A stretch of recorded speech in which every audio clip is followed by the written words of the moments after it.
नारायणं नमस्कृत्य नरं चैव नरोत्तमं देवीं सरस्वतीं व्यासं ततो जयमुदीरयेत्। आज हम गीता के द्वितीय अध्याय के 51वें श्लोक से पाठ को प्रारंभ करते हैं। क्या है 51वां श्लोक? कर्मजं बुद्धियुक्ता हि फलं त्यक्त्वा मनीषिणः जन्म बंध विनिर्मुक्ता पदम गच्छन्ति अनामयम्। अर्थात संबुद्धि युक्त ज्ञानीजन कर्म से उत्पन्न होने वाले फल को त्याग कर जन्म रूप बंधन से मुक्त हो निर्विकार परम पद को प्राप्त हो जाते हैं। अब इस श्लोक में कुछ शब्द हैं, उनको समझने का प्रयास करते हैं। पहले क्या है? पहला शब्द है बुद्धिमान। कौन है बुद्धिमान? अर्थात समता से युक्त, जिसके अंदर समता आ चुकी है वह बुद्धिमान है। समता से युक्त है तो समता काय के ऊपर लगती है? तो कर्म के ऊपर। कर्म के फल की इच्छा का त्याग करने वाला समता को प्राप्त होता है। अब कर्म कितने प्रकार के होते हैं? कर्म दो प्रकार के होते हैं, एक कुशल कर्म, एक अकुशल कर्म। अर्थात कुशल कर्म में किसी प्रकार का राग नहीं, कोई चाहव नहीं, और अकुशल जो कार्य है उससे किसी प्रकार का द्वेष नहीं। तब जाकर के व्यक्ति बुद्धिमान होता है, समता को प्राप्त करता है। यहाँ पर एक शब्द आया है निष्काम और सकाम। अब एक उदाहरण है, निष्काम व्यक्ति भी है और एक सकाम व्यक्ति भी है। दोनों ने अपने खेतों में गेहूं बो दिए, तो क्या निष्काम वाले के खेत में गेहूं नहीं उगेंगे? उगेंगे, उसके खेत में भी उगेंगे, और सकाम जो कर्म करने वाला उसके खेत के अंदर भी उगेंगे। परंतु जो निष्काम कर्म करने वाला है, जिसको किसी प्रकार की चाह नहीं है, बस खेत में बोना है, किसान है इसलिए बो दिए हैं, तो वो जो उसका परिणाम होगा वो बंधन कारक नहीं होगा। परंतु सकाम करने वाले का जो कार्य है वो बंधन कारक होगा। अब एक वास्तव में बंधन कारक क्या होता है? तो कर्मजन्य फल, कर्म के द्वारा मिलने वाला फल, जिससे इच्छा हो, कामना हो, ममता हो, वासना हो, इन सब चीज़ों की जो उपरति होती है वो कर्मजन्य फल के द्वारा होती है। उसका त्याग करने की गीता में कही गई है, और उसके फल का त्याग करने से व्यक्ति समता को प्राप्त हो जाता है। ये है जन्म बंधन से पार। अर्थात बहुत लोग बोले जन्म मरण के बंधन से पार होना है। अर्थात समता युक्त मनीषी, जिसके मन के अंदर समता हो जाती है, जो किसी से राग द्वेष नहीं करते, जो मेरे अपने हैं, वो इस प्रकार सभी को मानता है, सभी को एक जैसा मानता है। इस प्रकार के जो साधक होते हैं उनके अंदर जन्म बंधन वाला दोष नहीं रहता। क्यों नहीं रहता? क्योंकि पुनर्जन्म लेने का कारण ही नहीं बनता, कारण रहता नहीं है, तो इसलिए वो जन्म बंधन के जो आवागमन से मुक्त हो जाते हैं। एक यहाँ पर शब्द आता है बार बार, आमय। आमय अर्थात क्या होता है? आमय अर्थात रोग, अर्थात विकार, अर्थात शरीर के साथ माने जाने वाले संबंध का त्याग, मुक्ति, जिसको विकार कहा गया है, जिसको आमय भी कहा गया है। और अनामय अर्थात निर्विकार, सत्वगुण। सत्वगुण इसलिए क्योंकि वास्तव में तो गुण रहित है, पर सत्वगुण ऐसे जो गुणातीत होने में बहुत सहयोग करता है, इसलिए यहाँ पर सत्वगुण भी उसकी परमात्मा में दिखा दिया गया है। अब निर्विकार अर्थात परमात्म तत्व, गुणातीत, सब प्रकार के गुणों से रहित। ऐसा कर्मयोग परमात्मा प्राप्ति का स्वतंत्र मार्ग है। इस श्लोक में कर्मयोग का बड़ा विशिष्ट महत्व है। तो यहाँ पर स्पष्ट है कि जो कर्मयोग है, कर्मयोग परमात्मा की प्राप्ति का एक अपने आप में स्वतंत्र मार्ग है। कार्य करते करते भी आप भगवान को प्राप्त कर सकते हो।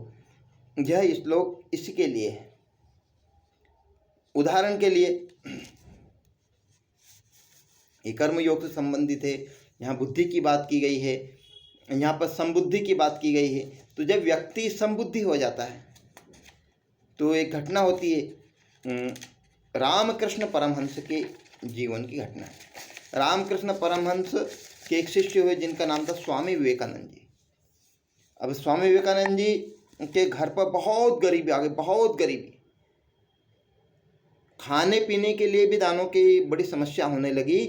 तो उन्होंने ठाकुर को बोले, तो रामकृष्ण परमहंस को कहा, बोले आप माँ से कहिए कि मेरी आर्थिक स्थिति ठीक कर दे, मुझे धन प्रदान कर दे। तो रामकृष्ण रामकृष्ण परमहंस रहते हैं, जो ठाकुर रहते हैं, वो नरेन को बोले, तो स्वामी जी का पूर्व का नाम नरेन था, नरेन को बोलते हैं, बोले तू जा और तू खुद मांग ले। अब ये जाते हैं तो माँ काली स्वयं साकार स्वरूप में खड़ी थी। अब जैसे देखते तो सब चीज़ भूल जाते हैं, क्योंकि संसार इनके उससे हट जाता है, और इनके अंदर का आत्म तत्व और माता का आत्म तत्व एक ही तत्व है। तत्व की जब रहती है तो व्यक्ति क्या मांगता है, ये बोलते हैं माँ मुझे ज्ञान दे, विवेक दे, भक्ति दे, इस प्रकार की बातें कहते हैं। ज्ञान विवेक भक्ति मांगते हैं। अरे यार, मैं तो वापस आते हैं और रामकृष्ण पूछते हैं, बोले मांग लिया तूने? बोले नहीं मांगा। बोले क्या मांगा? बोले ज्ञान विवेक और भक्ति। बोले कोई बात नहीं, तू फिर से जा और फिर से मांग। ये फिर से जाते हैं, फिर से वहाँ पर इस भाव में खो जाते हैं, समाधि का भाव आ जाता है। तो कहते हैं माँ मुझे ज्ञान दे, भक्ति दे, वैराग्य दे। पुनः रामकृष्ण पूछते हैं, बोले अब की बार मांग लिया तुमने? बोले नहीं, इस बार भी नहीं मांग पाया। बोले इस बार अच्छा निश्चय करके जाओ और इस बार मांग ही लेना, ये आखिरी बार है। तो स्वामी विवेकानंद जी इस बार पूरा निश्चय करके जाते हैं। माता काली के प्रकट होते ही वो सब भूल जाते हैं, भाव विभोर हो जाते हैं, उस दिव्य महिमा मंडल में खो जाते हैं। एक जो परम अवस्था है उसको देखते हुए उसमें खो जाते हैं, और पुनः बोलते हैं कि माँ मुझे ज्ञान दो, माँ मुझे भक्ति दो, माँ मुझे विवेक दो, इस प्रकार की बातें कहते हैं। तो कुल मिला कहने का आश्रय क्या है कि जब व्यक्ति के अंदर इस प्रकार के दिव्य भाव आते हैं, इन दिव्य भावों के आने के बाद में व्यक्ति के लिए कुछ विशेष बचता नहीं है, जीवन में कुछ प्राप्त करना नहीं बचता, सांसारिक चीज़ें उसके लिए वो तुच्छ हो जाती हैं। अब तुच्छ हो जाती है तो वो परमार्थिक चीज़ें मांगता है, ज्ञान भक्ति वैराग्य संन्यास, ये सब चीज़ें मांगता है। ये अब हम 52वें श्लोक को पढ़ने का प्रयास करते हैं। यदा ते मोह कलिलम बुद्धिर्व्यतितरिष्यति तदा गतांसि निर्वेदम श्रोतव्यस्य श्रुतस्य च। क्या है इसका अर्थ? इसका अर्थ है जिस काल में तेरी बुद्धि मोह रूप दलदल को भली भांति पार कर जाएगी, उस समय तू सुने हुए और सुनने में आने वाले इस लोक और परलोक संबंधी सभी भोगों और वैराग्य को प्राप्त हो जाएगा। यहाँ पे कुछ शब्द, उन शब्दों को पहले समझना होगा कि क्या कहा गया है। यहाँ कहा गया मोह, एक शब्द है मोह। मोह अर्थात क्या है? मोह अर्थात शरीर से अहमता, शरीर से अपनेपन का भाव, शरीर के दुख से दुखी होना। किसी को फोड़ा हो गया, कट गया, हाथ टूट गया, शारीरिक पीड़ा को अपनी पीड़ा मानना, इस प्रकार की है शरीर से अहमता व ममता। दूसरा शरीर के संबंध से ममता, ये मेरा पुत्र है, ये मेरी पत्नी है, ये मेरा ये है, ये मेरा ये है, इस प्रकार का जो मोह है। दोनों प्रकार के जो स्थितियाँ हैं, दोनों प्रकार, इन दोनों को मोह कहा गया। और इन दोनों मोह को मोह कलील कहा गया, अर्थात दलदल कहा गया। दलदल अर्थात यहाँ पे एक कदम निकालो तो दूसरा कदम फिर उतने गच जाता है, निकलने का कोई मार्ग नहीं मिलता है। इस प्रकार की स्थिति बताएगी मोह कलीलम, गीता के दूसरे अध्याय का 52वां श्लोक। अतः लक्ष्य से जो लक्ष्य होता है, लक्ष्य के पहले रुकना। दलदल क्या है? लक्ष्य के पहले रुकना और उसके बाद में रुक करके खेल कूद हंसी दिल्लगी में समय बिता देना और समय पास कर देना। नाशवान पदार्थों का संग्रह करना, ये भी दलदल के अंतर्गत आता है। नाशवान पदार्थों का संग्रह अर्थात भवन का संग्रह, कार का संग्रह, जमीन का संग्रह, भिन्न भिन्न भोज्य पदार्थों का संग्रह, ये सब संग्रह। परंतु किस प्रकार का संग्रह नहीं करता? वो भजन का संग्रह इत्यादि संग्रह नहीं करता। तो ये जो सांसारिक संबंधी सांसारिक वस्तुओं का जो संग्रह करता है वो कलील, कलील शब्द दिया उसके लिए। एक आया निर्वेद, निर्वेद से श्रुतस्य। निर्वेद अर्थात वैराग्य, अर्थात अपना कल्याण चाहने वाले दृढ़ निश्चयी व्यक्ति का संसार के संबंधों में न चिपकना ही वास्तव में निर्वेद कहलाता है।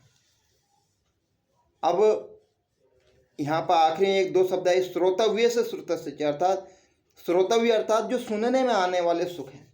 व्यक्ति कहाँ कहाँ फिसलता है, यहाँ पे आया है सुनने वाले, सुन मतलब उनको भोगा तो है ही नहीं, केवल सुना है। स्वर्ग के सुख, ब्रह्मलोक के सुख कि गोलोक के सुख, अर्थात शब्द अर्थात कान से सुनने वाले सुख, स्पर्श वाले सुख, रूप वाले सुख, रस वाले सुख और गंध दिव्य सुगंध वाले सुख। इस प्रकार के जो सुखों के बारे में सुना गया है, ऐसे सुख बोले तो परलौकिक सुख, उनकी कामना। फिर श्रुतश्च अर्थात इहलोक की, इस जीवन के कार का सुख, बंगले का सुख, अच्छे अच्छे कपड़ों का सुख, अच्छे भोज्य पदार्थों का सुख, ये इन सुखों के कारण व्यक्ति घसीटता रहता है, इनके चक्कर में पड़ा रहता है और काय से विमुक्त हो जाता है। तो वैराग्य एक शब्द है यहाँ पे, वैराग्य। वैराग्य, अब वैराग्य कितनी चीज़ों से प्राप्त होता है? वैराग्य प्राप्त करने का दो ही मार्ग है। एक है विवेक का मार्ग, दूसरा है सेवा का मार्ग।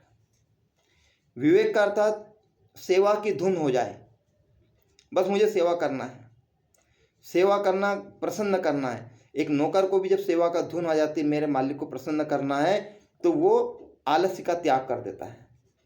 एक पत्नी को सेवा का भाव यदि जाग जाए तो वो अपने पति के लिए अपने सुखों का त्याग कर देती है। एक पुत्र को यदि सेवा का भाव जग जाए तो अपने सुखों का त्याग कर देता है। तो अलग अलग स्तर, परंतु यहाँ पर इन सुखों की नहीं, यहाँ पर तो संसार के सुखों के लिए, संसार के सुखों के लिए जो सेवा की जो भावना जितनी दृढ़ होगी, उतने ही जो व्यक्ति सुखों को त्यागने के लिए तत्पर रहेगा, बड़े से बड़े सुख को त्यागने की उसमें शक्ति आ जाएगी। एक और उदाहरण है, एक तिलका मांझी नाम का एक बालक था जो जिला भागलपुर में रहता था, और जिला भागलपुर में पूरा जंगल का क्षेत्र, और वहीं से पास से मुख्य मार्ग जाता था। तो ये जो तिलका मांझी है, इसके गांव का नाम था तिलकपुर, और तीर कमान चलाने में बड़ा निपुण था। और जो अंग्रेज आते थे, अंग्रेजों को मार करके लूट लेते थे, इस प्रकार के ये कार्य करते थे। एक बार एक अंग्रेज गवर्नर, एक अंग्रेजों का बड़ा अधिकारी था, वो उस मार्ग से निकलना हुआ। अब चूंकि ये धुन के पक्के, उन्होंने एक ही तीर में उसका काम तमाम कर दिया। पूरी अंग्रेज जो हुकूमत थी वो पूरी घबरा गई। अब जिस व्यक्ति को जीवन का मोह नहीं होता है, वो कुछ भी कर सकता है। तो ये तिलका मांझी है, ये तिलका मांझी उन अंग्रेजों से लोहा लेता है। उनके पास आधुनिक अस्त्र शस्त्र थे, बंदूकें थी और गोले छर्रे वाली भिन्न भिन्न प्रकार के उपकरण थे। उनका जो सामना है तीर कमानों से हुआ। 700 लोगों का बलिदान हुआ, और 700 लोगों के बलिदान के बाद में धोखे से इसको तिलका मांझी को पकड़ लिया, उसको फांसी पर लटका दिया। तो आखिर हम ये क्यों कह रहे हैं, इसका इस श्लोक से क्या संबंध है? तो जिस समय मोह मिट जाता है, मोह मिट जाने के बाद व्यक्ति की एक लक्ष्य की बुद्धि हो जाती है, और वो कम साधनों से भी बड़े से बड़े कार्य करके बता देता है। इस प्रकार की स्थिति होती है। अच्छा, आगे कौन सा श्लोक आता है? 53वां श्लोक आता है। श्रुति विपतिपन्नाते यदा इष्टाश्चति निश्चला समदा विचला बुद्धिस्तदा योगम अवाप्स्यसि। अर्थात भली भांति के वचनों को सुनने से विचलित हुई तेरी बुद्धि जब परमात्मा में अचल और स्थिर ठहर जाएगी, तब तक योग को प्राप्त हो जाएगा। अर्थात तेरा परमात्मा से नित्य संयोग हो जाएगा। अब यहाँ पर पहले अक्षरों को समझते हैं क्या है। एक शब्द है बुद्धि। अर्जुन यहाँ पे बुद्धि लगाने का प्रयास कर रहे हैं। बुद्धि कैसी? कि मैं परिवार भी नहीं मरे और युद्ध भी हो, युद्ध का सुख भी मिले और परिवार भी नहीं मरे, इस प्रकार की स्थिति खोजने का प्रयास कर रहे हैं। तो बुद्धि है, परिवार। अब यहाँ पर विपरीत स्थिति है, तो परिवार रहेगा तो युद्ध नहीं होगा, और युद्ध होगा तो परिवार नहीं रहेगा। तो ये बुद्धि है। बुद्धि के यहाँ पर मतभेद है अतः शास्त्रीय मतभेदों में बुद्धि निश्चल और परमात्मा की प्राप्ति में अचल होना चाहिए, तब जाके भगवान की प्राप्ति होती। भगवान की प्राप्ति कब होगी? तो भगवान की प्राप्ति तभी होगी जब शास्त्र के जो मतभेद है उनमें तो निश्चल अटल रहेगी, और परमात्मा की प्राप्ति में वो स्थिर हो जाए, भगवान को प्राप्त करने के लिए अचल हो जाए, एक निश्चय हो जाए, एक लक्ष्य धारण कर ले। समाधो अर्थात वैराग्य, वैराग्य संसार की सेवा करना है और लेना कुछ नहीं है, तब जाकर के भगवान की प्राप्ति सहज होती है। अब अलग अलग मार्ग है, अलग अलग मार्ग है, उनमें एक मत नहीं है। तो कौन कौन सी बातें कहते हैं? जीव के लिए बहुत सारी परिभाषाएं हैं, साधन उसके नाम से बहुत सारी परिभाषाएं हैं, संसार उसके लिए बहुत सारी परिभाषाएं हैं, और परमात्मा, इन चार चीज़ों के लिए बहुत मतभेद है धर्मशास्त्रों में। किन किन के लिए? जीव, साधन, संसार और परमात्मा। सभी ग्रंथों में ये वस्तुएं मिलेगी और सब में अलग अलग परिभाषाएं मिलेगी। इन सब होने के कारण व्यक्ति का क्या है? एक जाल बुन गया। जाल कैसा? अब जाल दो प्रकार के हैं, एक तो है संसारी जाल और एक है शास्त्रीय जाल। संसार का जाल कैसा? मोह रूपी दलदल, दलदल है, मोह रूपी है। अब माता के उससे निकला तो पिता के उसमें पिता से निकला, भाई के उसमें भाई से निकला तो मामा के उसमें मामा से निकला, तो किसी और के उसमें, फिर सूर्यदेव के उसमें, वो फंसता ही चला जाता है और उसको आखिरी समय तक निकलने का मौका ही नहीं मिलता है। दलदल दलदल में फंसता ही चला जाता है, फंसता ही चला जाता है, ऐसी स्थिति होती है। तो ये एक स्थिति हुई। दूसरी स्थिति है, कुछ ज्ञानवान लोग होते हैं, वो सांसारिक जाल से तो उतर जाते हैं पर शास्त्रीय जाल में फंस जाते हैं। शास्त्रीय जाल अर्थात शास्त्रों के मतभेदों में फंस जाते हैं।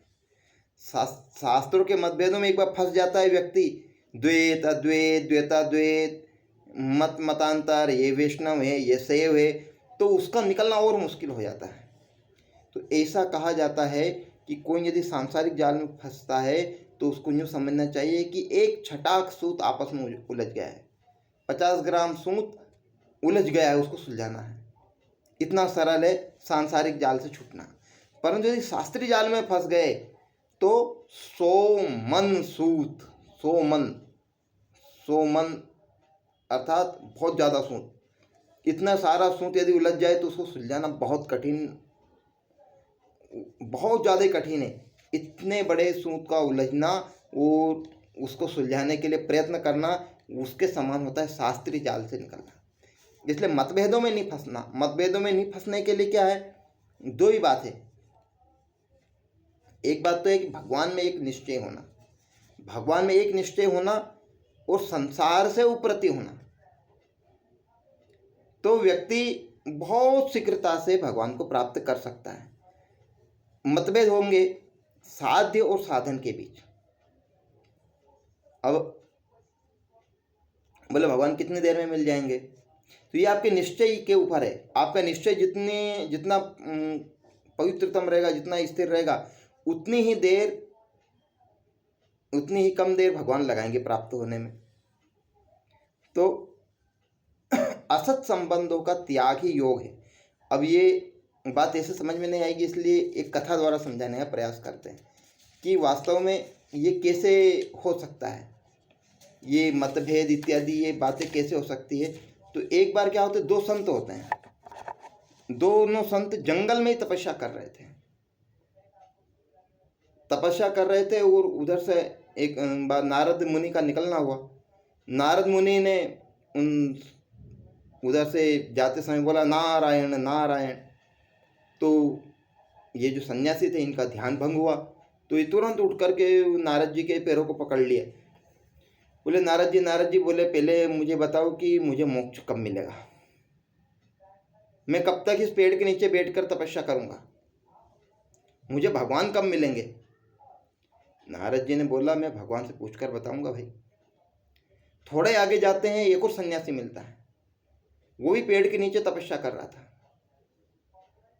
तो पूछते हैं, बोले वो भी ये पूछता है, बोले नारद जी मुझे बताइए जल्दी से कि मुझे भगवान कब मिलेंगे। बोले भाई मैं पूछ के बताऊंगा। अब ये ब्रह्मलोक होते हुए भगवान नारायण के पास जाते हैं। नारायण के पास जाते हैं तो वो उन संतों की, उन महात्माओं की बातें पूछते हैं। भगवान बोलते हैं, बोले उस पहले व्यक्ति को बोल देना कि इस पेड़ में जितने फल है उतने वर्षों तक तपस्या करोगे तब जाकर के भगवान की प्राप्ति होगी। बोले अच्छा, और भगवान वो दूसरे वाला मिला था उसका, बोले उसको बोल देना कि उस पेड़ में जितने पत्ते हैं और फल फूल जो सब है उन सब चीज़ों को जोड़ लेंगे और उतने जन्म लेने पड़ेंगे तब जाकर भगवान मिलेंगे। ठीक है। अब ये कुछ दिनों बाद इनका जाना होता है, तो पहले नंबर का जो संत है, पहले नंबर की जो संत है वो पूछते, बोले आपने पूछा भगवान कब मिलेंगे? बोले हाँ मैंने पूछा। बोले भगवान ने कहा है इस पेड़ में जितने फल हैं उतने वर्ष लगेंगे। तो वो माथा पकड़ के बैठ गया, बोले मनुष्य की कुल आयु 100 वर्ष है, इसमें तो कम से कम 5000 फल लगे हुए हैं, और इस प्रकार से रोने लगा और तपस्या छोड़ करके चला गया। अब नारद जी दूसरे संत के पास जाते हैं, उनको बोलते हैं, बोले भैया, उनको अपेक्षा तो नहीं थी कि ये क्या करेगा, तो उन्होंने बस मान रखने के लिए बोला नारायण नारायण। तो वैसे ही जो सन्यासी महोदय उठे और बिल्कुल स्वागत वगैरह किए और पूछे, बोले आपने मेरी बात पूछी? बोले हाँ मैंने पूछी। बोले इस पेड़ पर जितने फल हैं, जितने पत्तियां हैं, इन सब को जोड़ लो और जितने योग आता है उतने जन्मों के बाद तुम्हें भगवान मिलेंगे। तो जो सन्यासी था वो कूदने लगा, नृत्य करने लगा, बोले भगवान मुझे मिलेंगे। तो यहाँ पर जो विश्वास इतना दृढ़ हो गया कि भगवान तुरंत प्रकट हो गए। नारद जी बोलते, प्रभु आप मुझे झूठा क्यों पटक रहे हो? आपने बोला था इतने जन्मों के बाद मिलेंगे और आप अभी आ गए। तो भगवान बोलते हैं, बोले ये दृढ़ विश्वास के ऊपर निर्भर करता है। उसको दृढ़ विश्वास था ही नहीं कि भगवान मिलेंगे, और इसका विश्वास भी बहुत ही कम था। तो वास्तव में उतने यदि इसी गति से ध्यान करता रहता है, बैठा रहता, आधे समय आंखें खोली है, आधे समय बंद हुई है, तो बोले वास्तव में इतना ही समय लगता। परंतु इसको जैसे ही आपने बोला कि भगवान मिलेंगे तो इसको इतना दृढ़ विश्वास हुआ कि बस नारद जी की बात झूठी नहीं हो सकती, इसलिए बहुत तीव्र गति से इसका विश्वास बढ़ गया। और विश्वास बढ़ने के कारण, विश्वास की डोर है भगवान के पास जो बंधी हुई डोर, विश्वास की डोर है। विश्वास की डोर जितनी मजबूत हो गई, तुरंत बोले आना पड़ा मुझे। तो भगवान को प्राप्त करने के लिए विश्वास जितना मजबूत होगा, भगवान में जितना अडिग होगा, उतनी जल्दी भगवान मिलेंगे।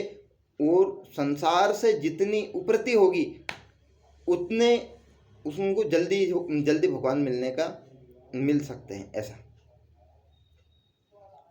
अच्छा, अब हम 54वां श्लोक देखते हैं। अर्जुन उवाच स्थितप्रज्ञस्य का भाषा समाधितस्य केशव स्थितिधिः किमप्रभासेत् किमासितौ व्रजेत किम। वास्तव में इस प्रश्न में बहुत सारे प्रश्न हैं, फिर भी अर्थ एक बार देखते हैं। अर्जुन बोले, हे केशव, समाधि में स्थित परमात्मा को प्राप्त हुई स्थिर बुद्धि पुरुष के क्या क्या लक्षण हैं? वह स्थिर बुद्धि पुरुष कैसे बोलता है, कैसे बैठता है, कैसे चलता है? जिस प्रकार से जो सन्यासी रहता है उसको जैसे भगवान की इच्छा होती है, बोले उसको भगवान मिल गए, तो उनके मन में होती, बोले भगवान मुझे कब मिलेंगे? तो यहाँ पर अर्जुन ऐसे ही उछल कर बात पूछ रहे हैं। बोले भैया, वो जिसको भगवान मिल जाते, स्थिर प्रज्ञ से हो जाता है, भगवान में एक स्वरूप हो जाता है, वो उसके लक्षण क्या है, वो कैसे उठता है, कैसे बैठता है, कैसे चलता है? बोले मुझे ये बताओ। तो यहाँ पर कुछ बातें हैं, बातों समझने का प्रयास करते हैं। यहाँ पर दो चीज, एक साधक है और एक सिद्ध है। तो स्थिर प्रज्ञ अर्थात स्थिर बुद्धि वाला, स्थिर प्रज्ञ वाला साधक भी है और सिद्ध भी है, दोनों है। स्थिर बुद्धि वाले अर्थात साधक और सिद्धि दोनों में जो दृढ़ विचार है, वो क्यों दोनों एक ही लगभग पर्यायवाची नाम है, पर इनकी जितना दृढ़ विचार होगा वो स्थिर प्रज्ञ अर्थात विचारों का स्थिरीकरण करने होने पर जो स्थिति बनती, वो स्थिति साधन से अविचलित योगी, ऐसा। यहाँ पे एक शब्द है समाधि। समाधि अर्थात परमात्मा की स्थिति, परमात्मा को प्राप्त हुआ। परमात्मा को जिस समय प्राप्त करते हैं वो स्थिति समाधि की अवस्था। सगुण में भी भगवान को देखते हैं, देखते रह जाता है व्यक्ति, खो जाता है, पता ही नहीं चलता कि कहाँ पर है। इसमें भी भगवान को जब प्राप्त कर लेता है तो कुछ समय तक तो समझ में नहीं आती है कि आखिर उसको क्या हो गया है। ऐसी अवस्था समाधि की अवस्था। प्रभा से अर्थात बोलता है, वो कैसे बोलता है, फिर व्रजेत कैसे चलता है, कैसे व्यवहार करता है, ऐसा। कर्म और बुद्धि को लेकर के शंका है इस श्लोक में, तो इसको एक बार समझने का प्रयास करते हैं। 3 चीजें, ज्ञान, भक्ति और कर्म। गीता में 3 ही चीजें, पहला है कर्म योग, दूसरा है ज्ञान योग, तीसरा है भक्ति योग। तो जो ज्ञान है, ज्ञान के द्वारा जो प्राप्त करते हैं भगवान को, वो साधन सिद्ध होते हैं। भक्ति में भजन सिद्ध हो जाता है व्यक्ति, और कर्म में कार्य करते करते व्यक्ति कार्य सिद्ध हो जाता है। तो अलग अलग मार्ग है, अलग अलग मार्गों द्वारा अलग अलग लोगों ने भगवान को प्राप्त किया है। एक बार एक सन्यासी थे, सन्यासी जंगल में बैठे हुए थे, उनके ऊपर एक कौवे ने बीट कर दी। बीट करने के कारण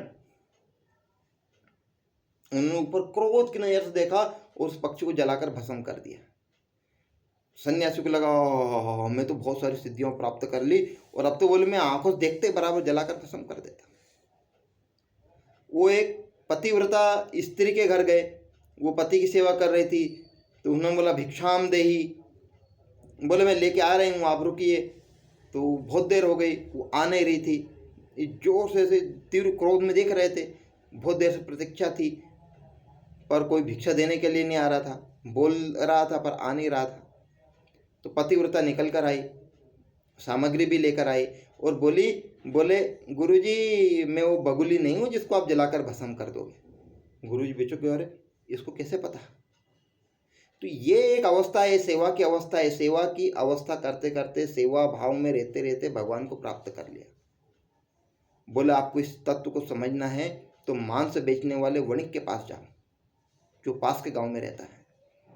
पास के गांव में जैसे वणिक के पास गए, वणिक ने पहचान लिया, अच्छा आपको उस पतिव्रता स्त्री ने भेजा है, अच्छा आपने पूर्व में बगुली को भी जलाकर भस्म कर दिया है, अच्छा अच्छा अच्छा, तो आप रुको, शाम को अपन घर चलेंगे और वहीं पर अपन बातचीत करेंगे।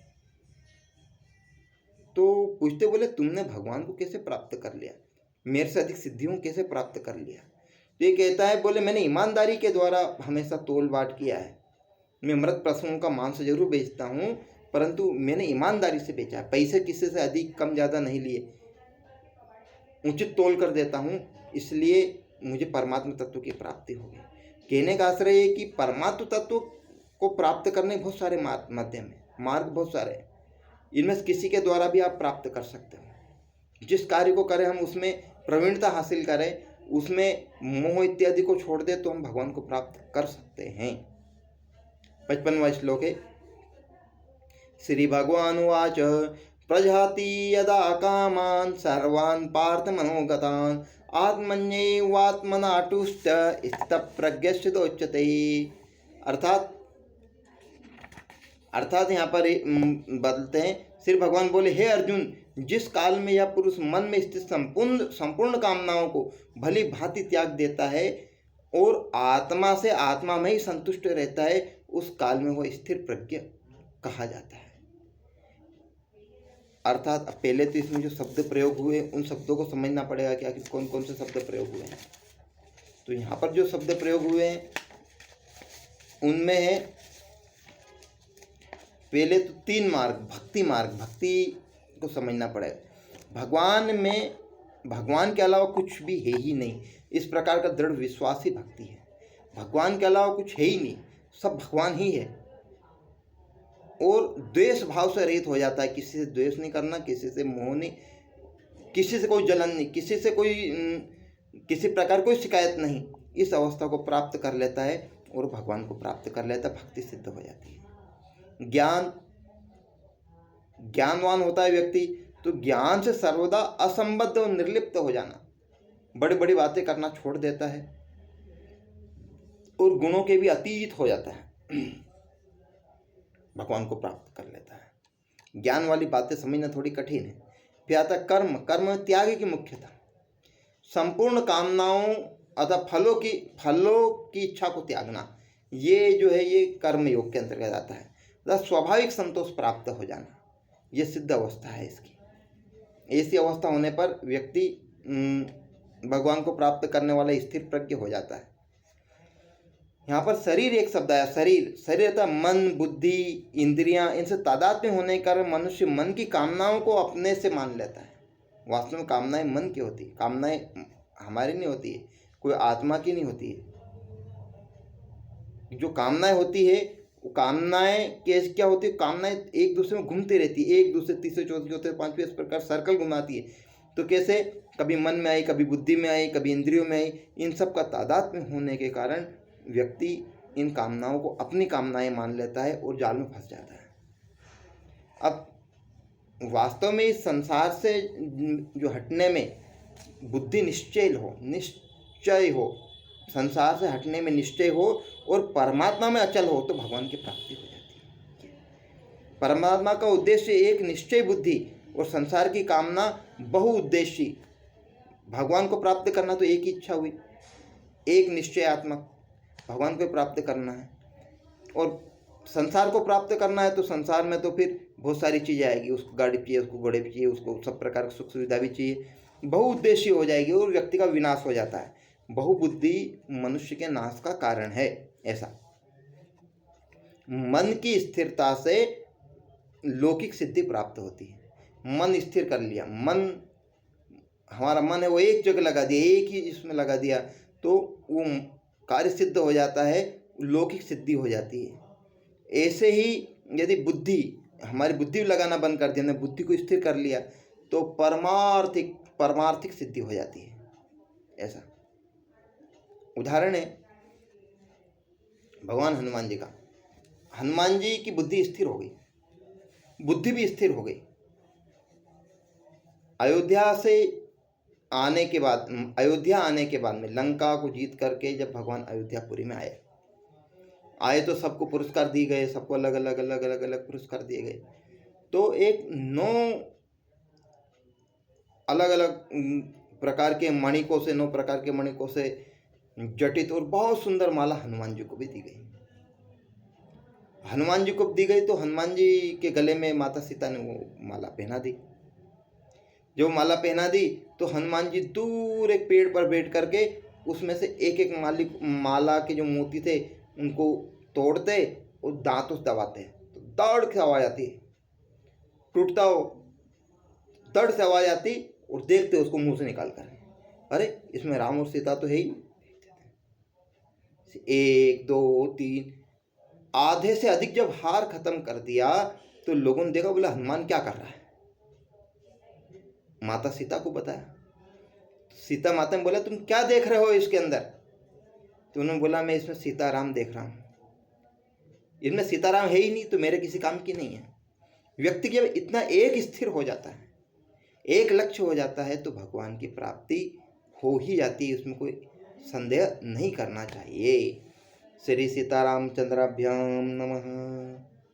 अस्तु, मिलते हैं आगे के श्लोक में कल।